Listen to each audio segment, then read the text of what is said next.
భారతదేశ మొదటి ప్రధానమంత్రి జవహర్లాల్ నెహ్రూ. ఆయన బ్రిటిష్ మహిళలకి సిగరెట్లు వెలిగిస్తూ లేదా వారితో కూర్చొని మాట్లాడుతున్నటువంటి విషయం ఇప్పటి వరకు భారత ప్రజలకి ఎవరికీ తెలియదు. తెలిస్తే ఒకవేళ ఎవరికైనా రీసెర్చ్ చేసే వాళ్ళకి, జర్నలిస్టులకి, ఎనలిస్టులకి, సీనియర్ పర్సన్స్కి తెలిసేది. కానీ ఈరోజు దేశం అంతా తెలిసిపోయింది. ఎందుకు ఇలా కెలికి మరి ఎక్కడో ఉన్న వీడియోలను బయట పెట్టించుకోవడం? అసలు ఏం జరిగిందంటే, ప్రధాని నరేంద్ర మోదీ నార్వేలో పర్యటించినప్పుడు ఆ దేశ ప్రధాని మెలోనీకి మెలోడీ చాక్లెట్ గిఫ్ట్ ఇచ్చారు. దానిని రాహుల్ గాంధీ విమర్శించారు. ఆ విషయంపై రాహుల్ గాంధీ తీవ్ర విమర్శలు చేశారు.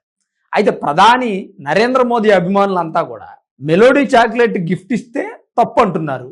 జవహర్లాల్ నెహ్రూ లాగా సిగరెట్లు వెలిగించడం చేత కాదు ఆయనకి, లేదంటే మహిళలతో కూర్చొని ముచ్చటించడం కూడా తెలియదు, జస్ట్ చాక్లెట్ గిఫ్టే ఇచ్చారు కదా, ఎందుకంత ఫీల్ అవుతున్నారు? మీరు ప్రధాని అయిన తర్వాత జవహర్లాల్ నెహ్రూ చేసినట్టు చేద్దురులే అని చెప్పి రాహుల్ గాంధీని ఏకిపారేస్తున్నారు. అసలు ఎక్కడో చరిత్రలో కనుమరుగైపోయిన ఫోటోలను కూడా బయటికి తీసుకొచ్చి ఈరోజు కాంగ్రెస్ పార్టీని, కాంగ్రెస్ పార్టీ నేతల్ని, రాహుల్ గాంధీని ఒక రేంజ్లో సోషల్ మీడియాలో ఏకిపారేస్తున్నారు. దీని అంతటికీ కారణం రాహుల్ గాంధీ గారికి గతంలో జరిగినటువంటి విషయాల మీద సరైన అవగాహన లేకపోవడమని చాలా మంది అభిప్రాయపడుతున్నారు. మరి మీ అభిప్రాయం ఏంటి? తప్పకుండా కామెంట్ చేయండి.